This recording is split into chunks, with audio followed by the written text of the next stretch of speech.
Assalamualaikum warahmatullahi wabarakatuh. Waalaikumsalam warahmatullahi wabarakatuh. Bismillahirrahmanirrahim. Alhamdulillahi rabbil alamin. Wassalatu wassalamu ala ashrafil anbiya'i wal mursalin wa ala alihi wa ashabihil mujahidin at-tahirin, amma ba'du. Bersabda Rasulullah sallallahu alaihi wasallam, "Iza sarratka hasanatuka wa sa'atka sayyi'atuka fa anta mu'min." Apabila perbuatanmu yang baik menyebabkan engkau bahagia, apabila perbuatanmu yang baik menyebabkan engkau gembira, dan perbuatanmu yang jahat menyebabkan engkau jadi susah, itulah tanda bahwa di hatimu masih ada iman.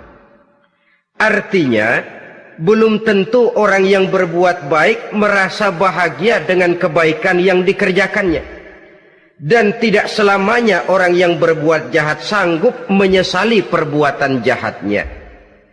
Oleh karenanya, apabila iman masih ada, apabila hati masih hidup, perbuatan yang baik menyebabkan orang gembira, perbuatan yang jahat menyebabkan orang susah dan gelisah hatinya. Ini mengandung pelajaran. Sekali kita berbuat baik, jangan sekali-kali menyesali kebaikan itu. Sebaliknya, satu kali kita melakukan kesalahan, hendaknya selalu menyesalinya. Kadang-kadang dalam kehidupan, karena orang tempat kita berbuat baik itu rupanya membalas air susu dengan air tuba, kita lalu menyesali kebaikan. Lahirlah kata-kata, "Nyesal saya nolong dia." Ibarat pepatah katanya, nolong anjing kejepit. Waktu kejepit setengah mati kita tolongin, begitu selesai dia dari kejepitnya malah kita digigitnya. Saudara hadirin yang saya muliakan, dalam kehidupan sehari-hari barangkali ini kena filsafat yang disebut dorong mobil mogok. Ketika mobil mogok setengah mati kita dorong, begitu mesin hidup ditinggalkannya kita di belakang. Sesungguhnya perbuatan kita yang baik tidak harus disesali, karena disesali atau tidak, toh perbuatan itu sudah kita lakukan. Dan penyesalan atas segala kebaikan hanya akan mengurangi nilai pahala kebaikan itu sendiri.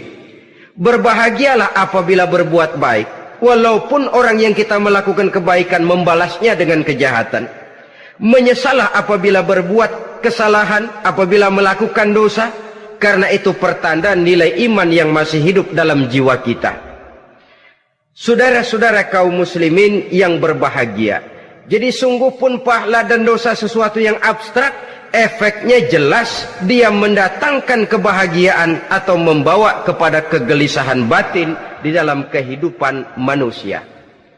Orang di zaman materialis kurang terangsang berbuat pahala dan terdorong melakukan dosa.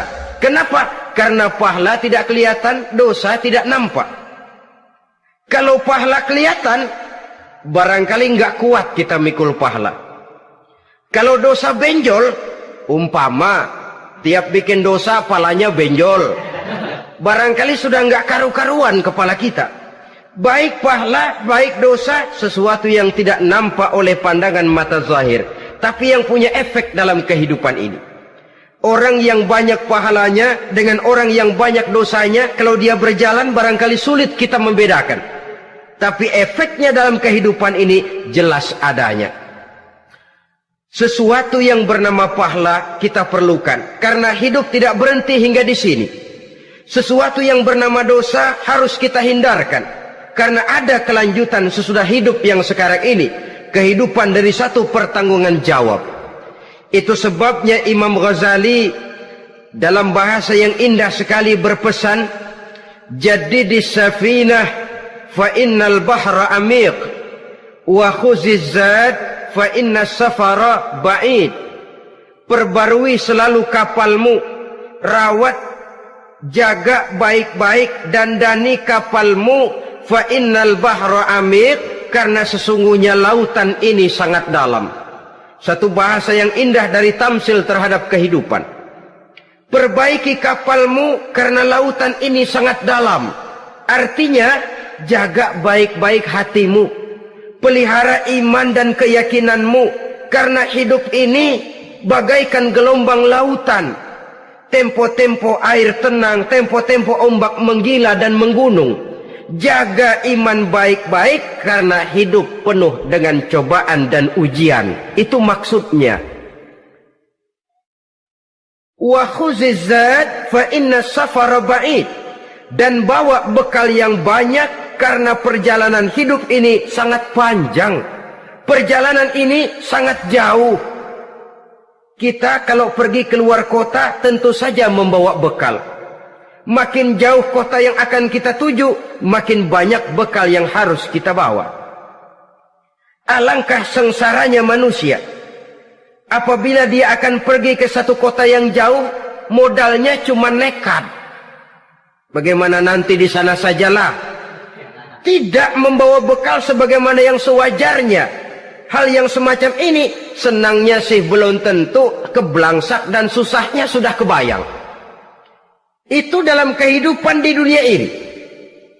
Bagaimana kalau sudah bicara tentang kehidupan yang akan datang? Karena sesungguhnya hidup ini merupakan satu perjalanan yang sangat panjang. Sejak kita tinggal di alam arwah, pada saat jasad belum lagi diciptakan Allah, ruh sudah diciptakannya lebih dahulu. Sampai kemudian kita pindah ke alam rahim, alam kandungan ibu. Untuk kemudian berpindah kepada kehidupan dunia. Dari dunia ini kita pindah ke alam barzakh. Di sana tinggal kita 100 tahun mungkin, 100.000 tahun mungkin, 1 juta tahun mungkin, menunggu saat datangnya kiamat. Lalu dari alam barzakh pindah kita ke alam akhirat. Satu perjalanan yang sangat panjang. Alangkah malangnya, alangkah sengsaranya jika tahu kita begitu panjangnya perjalanan hidup ini, tidak ada bekal yang kita bawa. Artinya kesengsaraan, kesulitan yang bertali-tali sudah jelas akan menimpa kita. Kalau pergi kita keluar kota membawa bekal uang, membawa bekal makanan, apa bekal yang mesti kita bawa? Apabila kita kembali ke alam barzakh, kembali ke alam kubur, berkumpul di padang mahsyar di akhirat nanti, nasi yang mau kita bawa, uang yang mau kita bawa, tentu tidak lagi. Karena kehidupan materialis selesai di atas liang lahat. Bila masuk kita ke liang lahat, disitulah pahala dan dosa memegang peranan yang sangat penting. Maka pada pertemuan malam ini kita akan bicara tentang pahala dan dosa itu. Saudara-saudara kaum muslimin rahimakumullah, yang dinamakan pahala, kata Imam Ali Al-Jurjani dalam kitab At-Ta'rifatnya, ma yastahiqqu bihi ar-rahmatu wal maghfiratu minallahi ta'ala. Sesuatu yang pelaksananya berhak untuk mendapat rahmah dan ampunan dari Allah.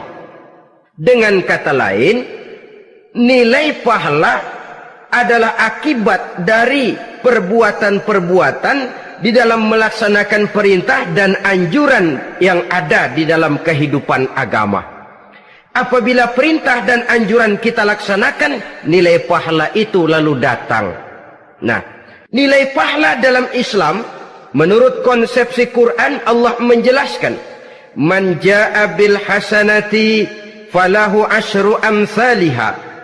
Barang siapa yang datang membawa satu kebajikan, barang siapa yang melaksanakan satu kebaikan, maka dia akan mendapat balasan 10 kali dari kebaikan yang dikerjakannya. 10 kali ini pun masih dilipat gandakan dengan 7. 7 ini pun masih dikalikan 100. Dan itu pun masih ditambah dengan pernyataan, wallahu yudha'ifu liman yasha. Allah masih akan melipat gandakan perbuatan baik seseorang yang dikehendakinya. Itulah nikmatnya dalam Islam. Tetapi sebaliknya, wa man jaa'a bisayyi'ati fala yujza illa mislaha. Barang siapa yang melakukan satu kejahatan, dia tidak akan mendapat balasan kecuali sesuai dengan kejahatan yang dikerjakannya. Alangkah rahman dan rahimnya Allah. Orang yang berbuat baik dibalas 10, dikali 7, dikali 100, masih dilipat gandakan pula. Tapi orang yang berbuat jahat tidak akan mendapat balasan kecuali sesuai dengan kejahatan yang dikerjakannya. Ini kan beda dengan sifat kita manusia. Kita ini kadang-kadang kalau dijitak membalasnya mukul. Tapi kalau orang berbuat baik kepada kita, kita enggan untuk berbuat baik kepada orang tadi. Allah tidak mengajarkan begitu. Satu kebaikan berbalas 10. Satu kejahatan berbalas dengan satu kejahatan. Maha Rahman dan Rahim Allah. Bahkan dalam Islam, niat berbuat baik saja mendapat pahala. Sedangkan niat berbuat jahat belum ditulis merupakan satu dosa sampai kejahatan itu dikerjakan oleh orang yang niat tadi. Umpamanya, saudara niat nanti malam giliran pengajian saya mau hadir di majelis taklim. Pas datang waktu malam hujan turun sangat lebat. Saudara berhalangan datang ke majelis taklim, saudara sudah mendapat pahala niat. Tapi saudara niat nanti malam kalau turun hujan, saya mau bongkar rumahnya si fulan, saya mau curi seluruh harta bendanya. Ternyata malam saudara tidak mengerjakan perbuatan itu belum ditulis dosa sampai perbuatan itu benar-benar dikerjakan. Tapi lalu jangan macam-macam. Kalau begitu niat aja yang baik, biar nggak usah dikerjain. Niat aja pengen ngaji walaupun tidak ada niatan untuk ngaji. Allah lebih tahu tentang apa yang terdetik di dalam hati sanubari kita. Itulah sebabnya sangat dianjurkan orang untuk melakukan segala macam kebajikan, dan dianjurkan orang menjauhkan segala macam bentuk kejahatan, karena dia akan berefek melahirkan dosa dan pahala. Dosa dan pahala itulah alat untuk memperoleh kebahagiaan di alam kubur, di padang mahsyar, sampai di akhirat nanti. Di dunia ini mungkin segalanya bisa kita beli dengan yang namanya uang. Keamanan kita bisa menyewa petugas untuk menjaga rumah kita. Kendaraan yang mewah bisa kita beli. Udara yang sejuk bisa kita ciptakan. Siapa banyak uang dia raja. Mungkin itu di dunia. Tapi bisa apa uang kalau kita sudah masuk ke alam kubur? Bisakah munkar nakir kita sogok? Udah karkir, jangan nanya nih, cepet. Bisakah malaikat azab menyingkir dengan uang semir? Ternyata tidak. Untuk memperoleh kebahagiaan di sana, nilai pahala. Kesengsaraan akan kita dapat kalau kita banyak menumpuk dosa. Oleh karena itu jangan beranggapan pahala nggak kelihatan, dosa juga nggak kelihatan, biarin saja. Yang tidak kelihatan ini pada waktunya akan memegang peranan yang sangat penting. Tapi tidak cuma untuk menghadapi hidup di situ, kita lalu harus berbuat baik dan meninggalkan yang jahat. Terutama juga di dunia ini. Toh pepatah bilang gajah mati meninggalkan gading, harimau mati meninggalkan belang. Apa yang akan kita tinggalkan setelah kita mati? Kita ingin jasad kita boleh hancur terkubur tanah, tapi nama kita ingin hidup terus, dikenang orang 100, 1000, bahkan 1.000.000 tahun yang akan datang. Ditulis orang dengan tinta emas dalam sejarah, tercatat kita sebagai orang baik-baik. Saudara-saudara kaum muslimin rahimakumullah. Lalu perbuatan apa yang bisa mendatangkan pahala itu? Saudara-saudara, semua perbuatan yang diperintah dan dianjurkan oleh Allah, yang dikerjakan dengan ikhlas hanya untuk mencapai ridho Allah, mendatangkan pahala. Kadang-kadang menurut pendapat kita remeh, tapi nilainya di sisi Allah besar. Itu pahala. Menghitung pahala itu hak prerogatif Allah. Perbuatan yang ringan Allah mau berikan ganjaran yang besar, itu urusan Allah. Misalnya, kata Nabi, la tahkiranna minal ma'rufi syai'an. Jangan kamu menganggap remeh perbuatan baik walaupun kecil. Jangan merasa sulit melakukan perbuatan yang mengandung pahala. Bertemu dengan teman, muka kita cerah, berpahala. menyingkirkan duri di jalanan berpahala, menolong orang yang sesat, memberitahu orang yang bertanya berpahala. Tidak sulit kalau kita mau. Yang diperintah dan dianjurkan oleh agama itu perbuatan yang mengandung nilai-nilai pahala. Masalahnya cuma tinggal mau atau tidak dan dikerjakan dengan ikhlas. Bertemu teman mukanya cerah, pahala. Menyingkirkan duri di jalanan, pahala. Sodakoh, pahala. Tidak berupa perbuatan, bisa berupa ucapan.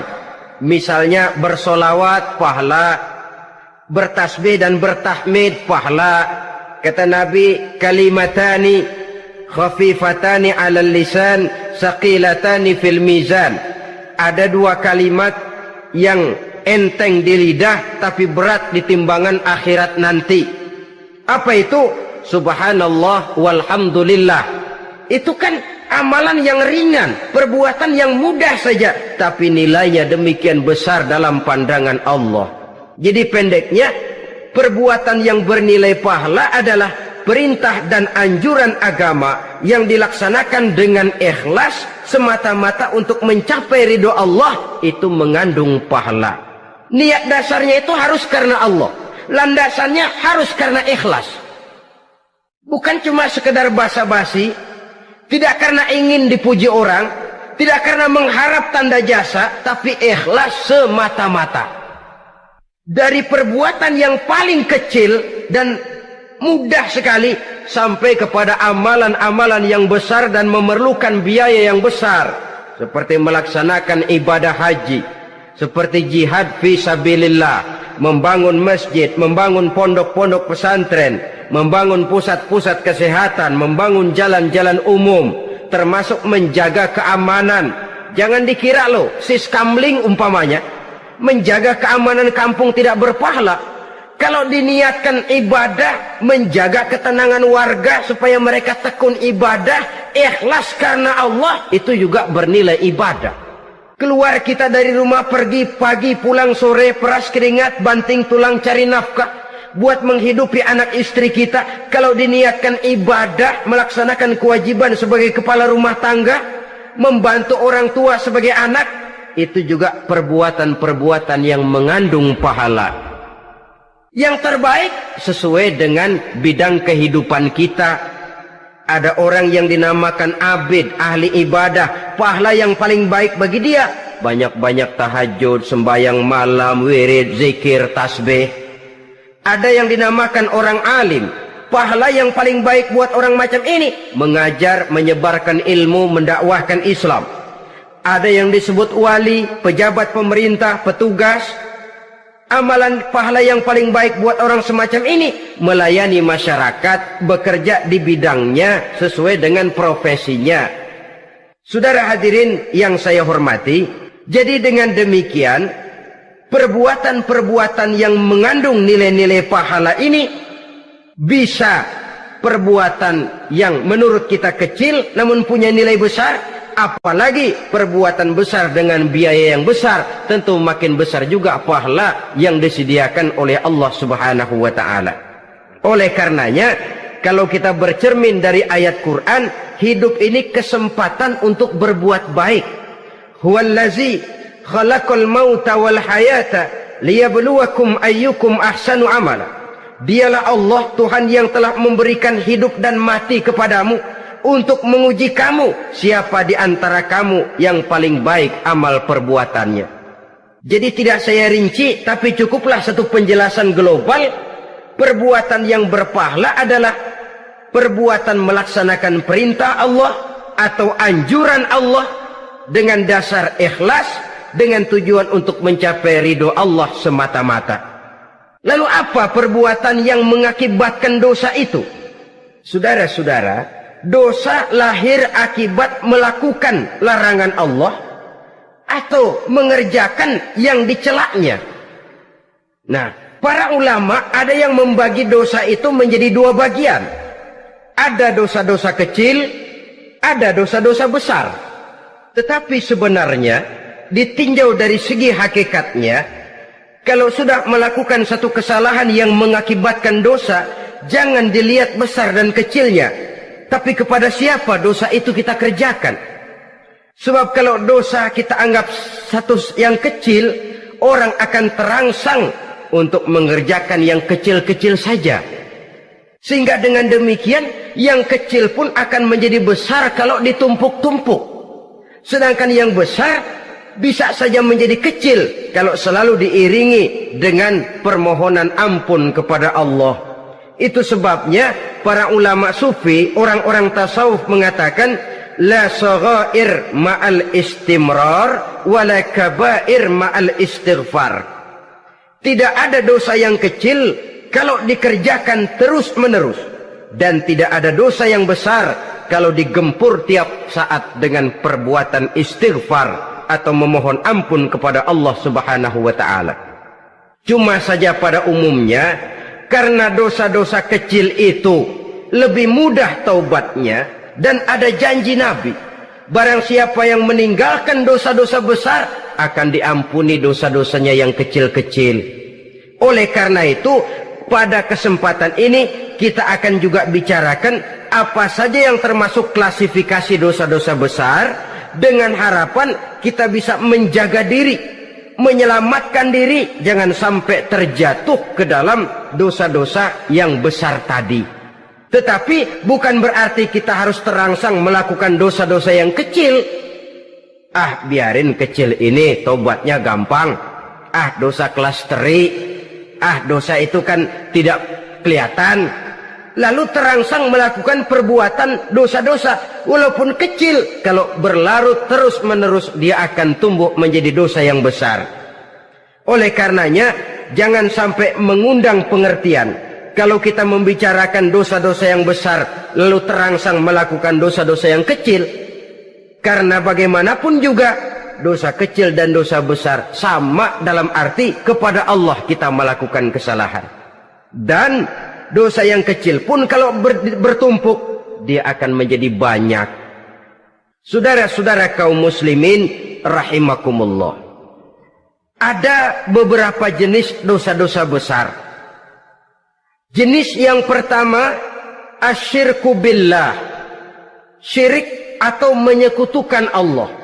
Dari sekian deretan dosa-dosa besar, syirik ini merupakan bapak moyangnya dosa.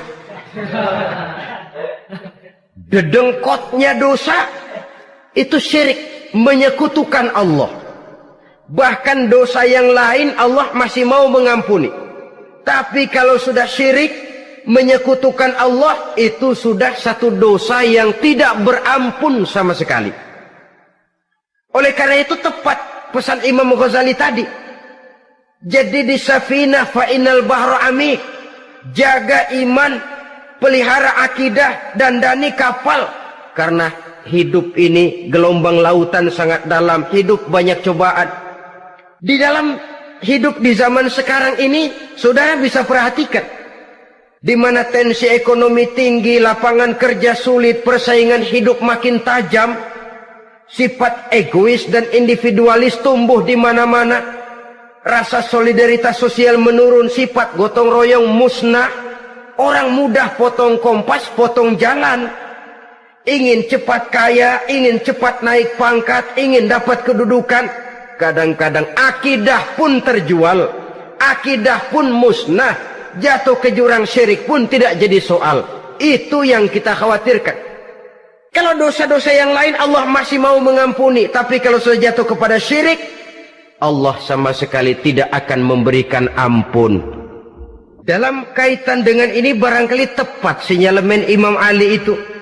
Andai kata kemiskinan merupakan satu kepribadian, saya akan membunuhnya lebih dahulu. Artinya memang kemiskinan ini sering mendorong orang kepada jurang kemusyrikan.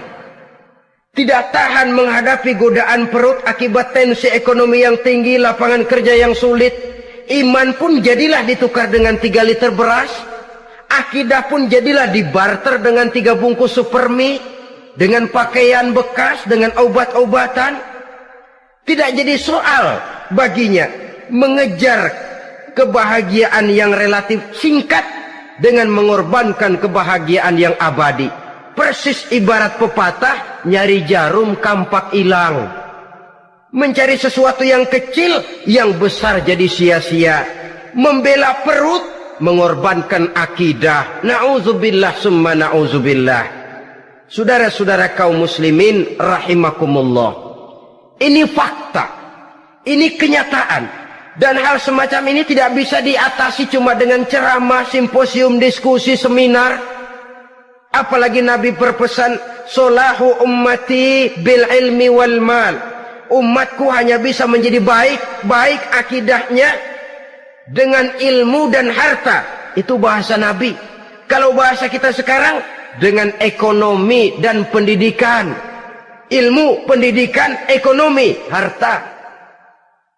Tanpa itu sangat besar kemungkinan kita bisa menjual akidah terjerumus di lembah kemusyrikan.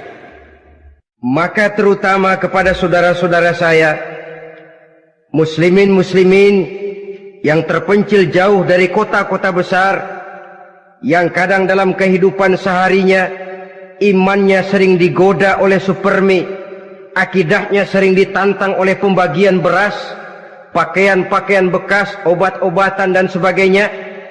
Jaga dan bentengi akidah kita. Lebih baik nyawa berpisah dari badan, asal iman jangan berpisah dari hati. Kepada adik-adik saya para remaja, para pemuda di kota-kota besar, yang iman dan akidahnya sering ditantang dengan minuman-minuman keras, fasilitas-fasilitas yang menghanyutkan, yang secara terarah dan praktis sedikit demi sedikit menggiring kita untuk keluar dari nilai-nilai akidah. Hati-hati, jaga baik-baik, sebab intan paling mahal, mutiara paling berharga, tidak lain nilai iman ini. Tergelincir kita daripadanya, jatuh ke lembah kemusyrikan, jatuh ke satu dosa yang teramat besar, yang Allah tidak akan pernah memberikan ampun lagi. Ini dosa besar yang pertama. Yang kedua, qatlun nafsi illa bil haq, membunuh orang tanpa alasan yang benar. Di zaman kesulitan ekonomi kadang-kadang orang mudah nekat. Tengok saja, kadang-kadang karena pasal uang 100-200 perak saja nyawa bisa melayang. Kadang-kadang karena urusan yang remeh, salah omong, salah ambil, salah ucap, salah pegang, nyawa bisa jadi melayang. Alangkah murahnya nyawa, seakan-akan kita yang punya. Padahal nyawa itu hak milik Allah. Tidak pantas kita merampasnya, tidak pantas kita menghilangkannya dari jasad seseorang. Oleh karenanya, membunuh orang merupakan satu dosa yang sangat besar.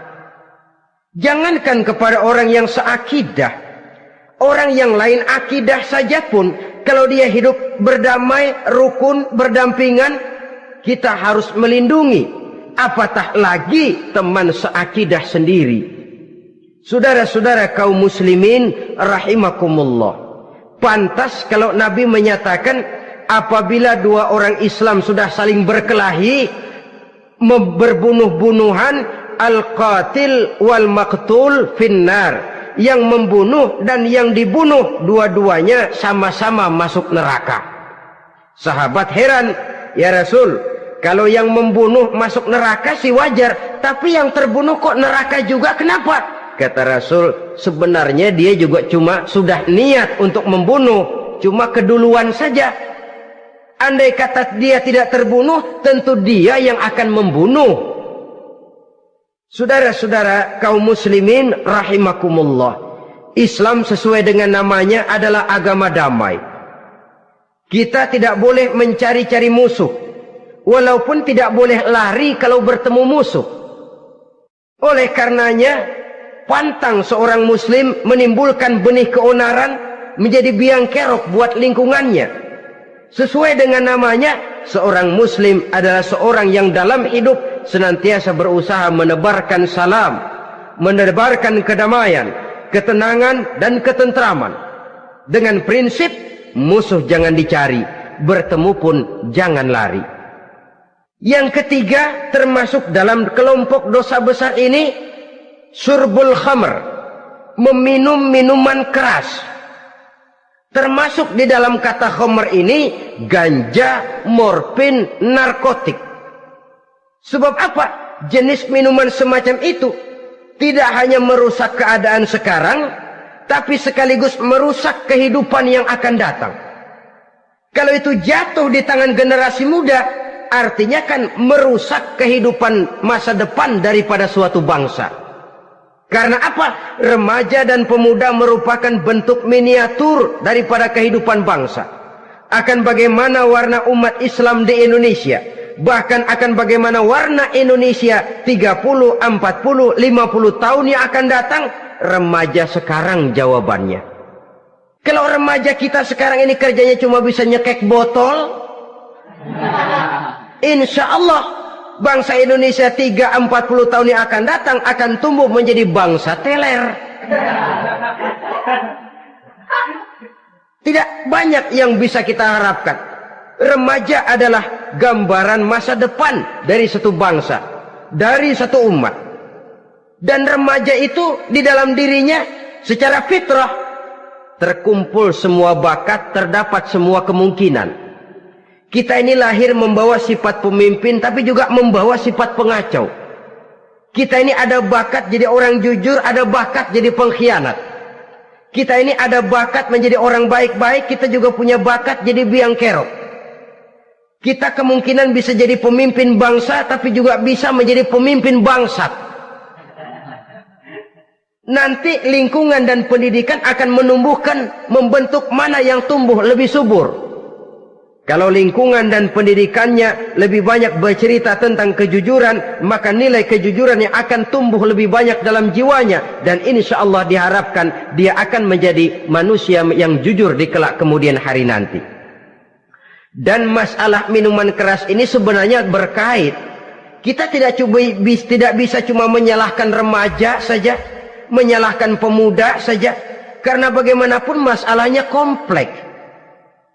Menghancurkan sesuatu tanpa melihat kausalnya, tanpa melihat sebab akibatnya, kan sama juga bohong. Kemungkinan karena broken home, kemungkinan karena pergaulan, kemungkinan karena kurang perhatian orang tua, kemungkinan karena akibat bacaan, tontonan, atau fasilitas berupa dibukanya pabrik-pabrik minuman keras, dijualnya minuman-minuman keras, di warung-warung yang remang-remang, yang memberikan kenikmatan, kebahagiaan dan kebanggaan tersendiri, sehingga akhirnya orang terangsang untuk datang dan minum di sana. Pada dasarnya memang sepele, cuman minum, nggak ngerugiin orang lain kan? Iya, pada waktu minum. Tapi dikala sudah mabuk, out of control, apapun bisa kita lakukan. Yang kita ucapkan kita tidak sadari lagi, yang kita kerjakan tidak kita sadari lagi. Dikala itu segala macam kejahatan bukan sesuatu yang tidak mungkin untuk kita laksanakan. Nggak ngerugiin orang lain, memang pada saat mau minum. Tapi begitu minum, mabuk, kita bisa merugikan orang lain. Setidaknya merugikan diri sendiri. Pertumbuhan IQ menjadi lemah, semangat kehidupan hilang, gairah kerja menurun, kalau tidak ada sama sekali. Lalu apa yang bisa kita lakukan di dalam kehidupan? Dan akan lebih celaka kalau ini menimpa kehidupan generasi muda kita. Kadang-kadang yang ironi ya, kalau yang orang tuanya mampu barangkali masih tertolong. Tapi yang orang tuanya kondisi ekonomi lemah masih kepengen teler juga. Orang tuanya nggak mampu masih pengen mabuk. Dari ganja, morfin nggak dapet, akhirnya kaleng cat diisepin. Yang penting kan bisa teler, mendatangkan satu kebahagiaan tersendiri. Itu sebabnya memang satu kejahatan menurut teori polisi ya, hanya bisa terjadi karena faktor N dan K, niat dan kesempatan. Niat ada, kesempatan ada, jadi orang jahat. Kurang salah satunya, biasanya kejahatan terbendung. Niat ada, kesempatan tidak ada, sulit berbuat jahat. Kesempatan ada, niat tidak ada, tidak mungkin orang jahat. Tapi yang paling dominan sebenarnya niat. Kalau niat sudah kuat, kesempatan bisa dicari. kesempatan bisa diciptakan, biar Hansip nongkrong, ditungguin lengahnya. Iya biarin, jam 11 sampai jam 2, matanya melotot, jam 3 dia mulai ngulet, ngempet. Nah, di saat itu saya masuk ke rumahnya. Kalau niat kuat, kesempatan bisa diciptakan. Dan kalau sudah niat, ini masalah hati. Kalau sudah masalah hati, menyangkut soal moral. Moral artinya sudah masuk kepada kehidupan agama. Saudara-saudara kaum muslimin rahimakumullah. Yang keempat yang termasuk jenis dosa besar, az-zina, perbuatan zina. Di zaman pergaulan bebas dengan prinsip free love, free sex ini, tengok sudah berapa banyak gadis-gadis bergelimpangan jadi korban. Berapa banyak bayi-bayi yang lahir ke dunia tanpa tahu kemana dia mesti memanggil bapak. Apakah deretan jumlah korban ini masih harus bertambah lagi? Paling tidak, biarlah yang sudah jadi korban, tapi jangan bertambah lagi hendaknya. Masing-masing kita berupaya menahan diri. Termasuk dalam kategori zina ini, yang merupakan cabang-cabangnya, liwat, homoseks, lesbian, masturbasi. Bahkan masturbasi itu termasuk jenis zina tangan, dan itu juga merupakan satu dosa. Di samping dosa juga merusak diri, karena bagaimanapun juga dia akan mengurangi kemampuan daya pikir seseorang. Maka agama memberikan jalan keluar. Pesan Nabi, ya ma'syara syabab, man istata'a minkumul ba'at falyatazawwaj. Hai para pemuda, kata Nabi, barang siapa di antara kamu yang sudah bisa ba'at, yang sudah mampu ba'at. Ba'at itu artinya memberikan nafkah, baik nafkah zahir maupun nafkah batin. Falyatazawwaj, maka hendaklah dia kawin. Jadi yang maksud ba'at ini ya nafkah zahir, ya nafkah batin. Kita kadang-kadang cuma bisa ngasih nafkah batin saja sudah merasa pokoknya kan saya sanggup untuk kawin, lalu kawin tanpa kehilangan, dengan kehilangan pertimbangan. Saudara-saudara, wa illam yastati, adapun kalau dia belum mampu, fa alaihi bisyam, hendaknya dia banyak puasa. Fa innahu lahu wija, karena puasa itu akan merupakan benteng jangan sampai orang memperturutkan hawa nafsunya. Andai kata puasa belum hobi, banyaklah olahraga para pemuda, para remaja. Karena dengan olahraga, pemikiran untuk memperturutkan hawa nafsu agak sedikit terkendali dan energi tersalurkan dalam bentuk yang positif. Pendeknya kreatif, banyak kegiatan. Ini pesan Imam Syafi'i tepat itu. Kata beliau, inni ra'aitu wuqufal ma'i yufsiduh in sala toba wa illam yajri lam yatib. Aku melihat air kalau diam rusak, tapi kalau dia mengalir jernih. Air kalau ngendap, nggak ngalir, nyamuk nyarang di situ, bisa jadi sumber penyakit. Manusia hidup begitu. Kalau nggak punya kegiatan, nggak kreatif, kerjanya cuma delohom, ayam-ayam, akhirnya jadi ngerusak. Ngomongin orang, si ano ngapa, ano, kebangetan nggak ngapa-ngapain, orang aja dipontenin, orang diomongin, lahirlah namimah, lahirlah ghibah. Saudara-saudara, air itu kalau ngendap ada aja yang nyarang. Tapi kalau dia ngalir, orang ada kesibukan, insya Allah dia tidak akan jatuh kepada sesuatu yang bisa mengundang dosa. Isilah waktu dengan hal-hal yang bermanfaat, karena hidup ini singkat dan tidak berjalan mundur ke belakang. Mundur hancur, berhenti diinjak orang. Sekali melangkah, jangan surut mundur ke belakang. Homoseks, terlepas dari penyakit kejiwaan. Sekarang ini kan sudah ada persatuan kaum gay katanya, meminta perlakuan yang sama dan agar dibolehkan kawin sesama mereka. Secara manusiawi boleh, secara manusiawi kita hargai mereka, tapi dari kacamata agama ini jelas merupakan penyimpangan, dan penyimpangan merupakan suatu dosa terlepas dari pertimbangan manusiawi. Jangan karena terlalu memperturutkan suara manusiawi lalu kita mengesampingkan agama. Termasuk lesbian, wadon karo wadon. Kalau homo itu kan lanang karo lanang katanya. Saudara-saudara kaum muslimin rahimakumullah, ini bukan penyakit baru. Liwat, homoseks sudah dikenal dari zamannya Nabi Lut, laki dengan laki. Lesbian dari zaman istrinya Nabi Lut. Terlepas dari penyakit kejiwaan, dari segi agama ini merupakan penyimpangan dan merupakan dosa yang besar. Yang kelima, yang termasuk jajaran dosa kelas kakap, qazful mu'minina wal mu'minat, menuduh orang mukmin yang baik-baik, laki atau perempuan, melakukan perbuatan zina sehingga hancur namanya di masyarakat. Ini merupakan satu perbuatan dosa yang sangat besar dan sangat dimurkai oleh Allah. Saudara-saudara kaum muslimin rahimakumullah, oleh sebab itu tentang masalah ini, kalau memang tidak ada saksi, jangan sembarang kita enteng lidah menuduh orang lain berbuat zina, menuduh orang lain berbuat serong. Dosanya kelewat besar di dalam kehidupan. Karena apa? Mencari harga diri itu berat, memelihara kehormatan diri jauh lebih berat. Satu kali orang dihancurkan namanya di masyarakat, dia akan terisolir jadinya. Oleh karenanya, berlindung kita kepada Allah, jangan sampailah dihinggapi oleh sifat ini. Karena sentimen kita kepada seseorang, karena hasad kita kepada seseorang, tidak senang melihat orang lain lebih maju, lalu lidah ini seenaknya saja mengucapkan kata, padahal sanksi dan resikonya sangat besar. Yang kita tuduh barangkali mendapat pahala dari Allah, kita sendiri yang menuduh tanpa saksi, tanpa alasan yang benar, mendapat dosa yang sangat besar.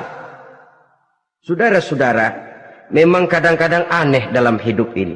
Seorang pelacur biasanya bisa menjaga mulutnya di masyarakat, kata-katanya baik, sopan. Kenapa? Karena mulut yang satu sudah tidak terjaga.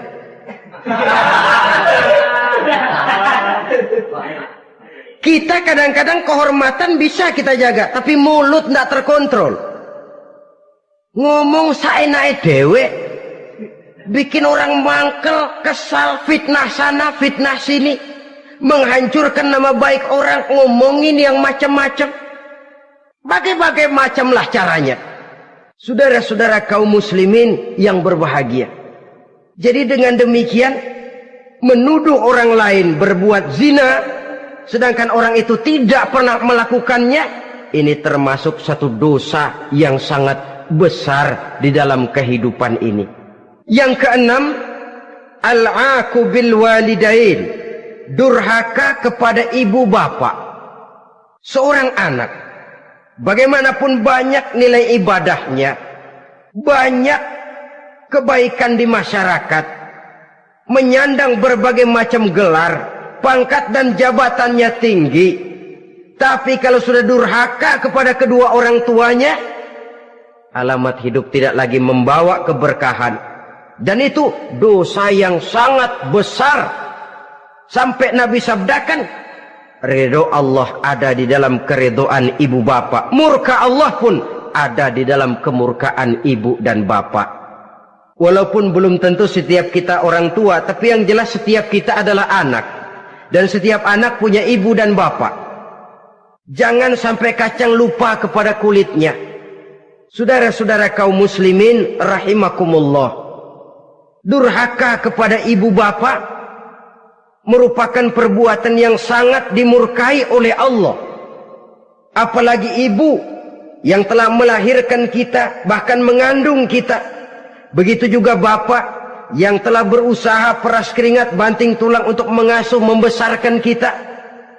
Tidak ada perbuatan baik yang kita lakukan untuk bisa menebus kebaikan daripada ibu dan bapak kita. Setidaknya kalau belum bisa berbuat baik kepadanya, kepada keduanya, janganlah menyakiti hati keduanya. Itu saja dulu yang harus dijaga. Kadang-kadang sudah berbuat baik enggak, nyakitin melulu.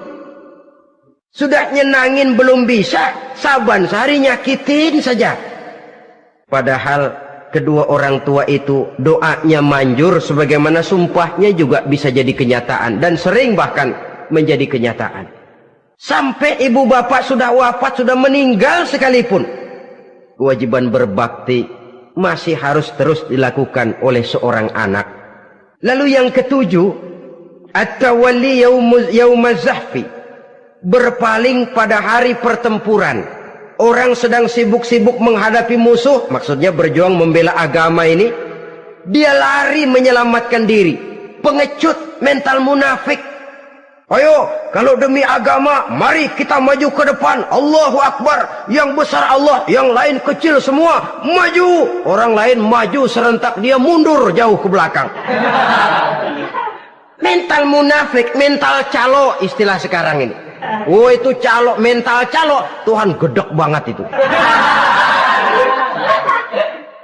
Coba ya, calo itu paling sibuk nyuruh penumpang naik. Tapi sementara penumpang naik sampai ke tempat tujuan masing-masing, calonya nggak kemana-mana, diem aja di situ. Cuma orang aja disuruh naik. Saudara-saudara, kerja bakti, orang turun ke comberan, dia naik ke tempat tidur.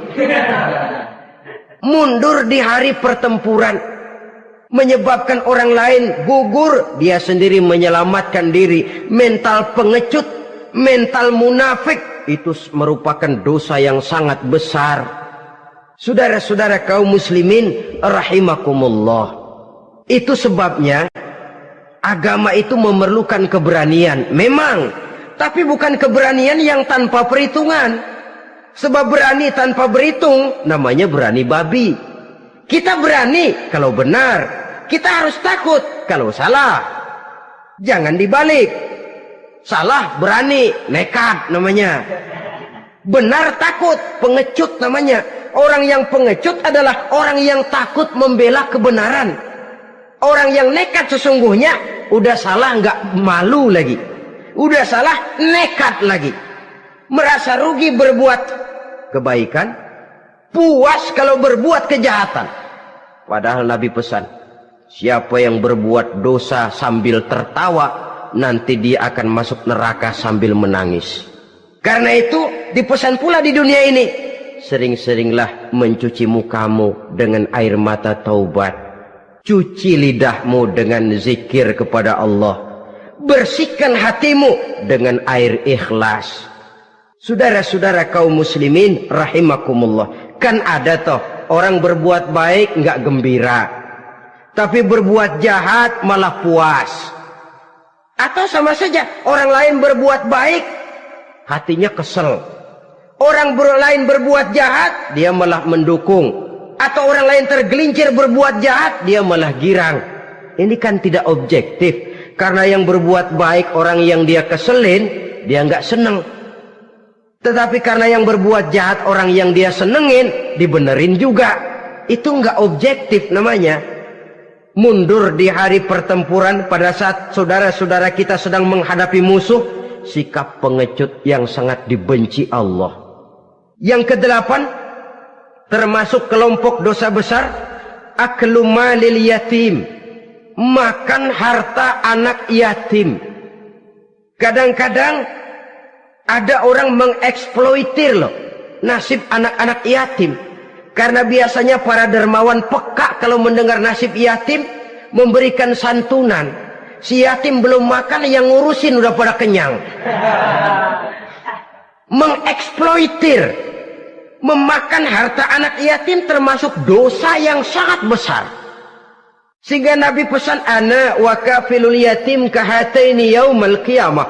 Aku dan orang yang menyantuni anak yatim seperti dua jari ini di hari kiamat. Rumah yang paling dimuliakan Allah adalah rumah yang di dalamnya ada anak yatim yang hidupnya dihormati, hidupnya disantuni, keperluannya dicukupi. Maaf saja, tahap kita menyantuni anak yatim ini baru tahap setahun sekali. Kalau Muharram kita agungkanlah, kita besarkan. Lebaran yatim katanya. Kita kumpulkan dana, kita usap kepala yatim, kita kumpulkan beras, kita bagikan hari itu. Perkara bulan depan kelaparan, kita tutup kuping. Perkara bulan berikutnya dia kelaparan, kita masa bodoh. Bahwa di bulan Muharram kita santuni yatim piatu itu sudah baik. Tapi akan lebih baik lagi kalau kita sanggup menjadi bapak asuh mereka, memikirkan sekolah mereka, ada kontinuitas. Kalau mereka diasuh oleh orang lain, lalu bertukar agamanya, berpindah akidahnya, kita ngomel habis-habisan. Tapi kita ada kemampuan, kita tidak mau berbuat semacam itu. Ya sama juga bohong namanya. Saudara-saudara kaum muslimin rahimakumullah. Orang yang menyantuni yatim mendapat pahala besar. Tapi orang yang mengkorup harta anak yatim, dosanya juga sangat besar. Berhati-hatilah kalau kita diberikan kepercayaan oleh masyarakat untuk mengurus anak-anak yatim. Karena pahalanya besar, resikonya juga besar. Yang ke-9, syahadatuz zur, sumpah palsu. Sebab sumpah palsu ini menggunakan nama Allah untuk sesuatu yang tidak benar. Nama kita saja dibawa untuk yang tidak benar, kita jengkel. Nama kita dipalsukan untuk sesuatu yang tidak baik, kita kadang-kadang jengkel, tidak puas jengkel, menuntut melalui saluran hukum. Kenapa? Nama saya dicatut. Bagaimana lagi kalau nama Allah kita pakai untuk bersumpah, sumpahnya palsu, menguntungkan kita, merugikan orang lain, Allah murka betul. Maka sumpah palsu termasuk deretan dosa-dosa besar. Apalagi yang ke-10, aklur riba, makan riba alias renten. Ini kan yang cepat mendatangkan uang. Kadang-kadang kalau yang bikin riba itu orang awam barangkali, ya masih kita maklumin. Kadang-kadang penyakit ini datang menimpa mereka juga yang kita kenal kebaikannya. Bahkan suka datang ke musola, rajin ke masjid kadang-kadang. Riba masih dimakannya. Karena ini cara cari duit paling enak. Duit utuh, tambahnya terus masuk. Na'udzubillah summa na'udzubillah. Itu yang diibaratkan dalam perjalanan Mi'raj waktu Nabi diperlihatkan neraka. Orang perutnya sebesar rumah dililit ular, diseret-seret itu hancur perutnya, dibulatkan lagi, diseret lagi, hancur lagi, dibulatkan lagi, terus menerus begitu. Dia berteriak, mengerang, mengeluh, mengaduh kesakitan. Nabi tanya, itu apa Jibril? Itu contoh dari umatmu yang suka makan riba Muhammad, makan renten. Saudara-saudara, ini kan mencekik leher orang. Orang sedang kesulitan, kelihatannya sih baik, menolong. Tapi di belakang menolong itu nyekek.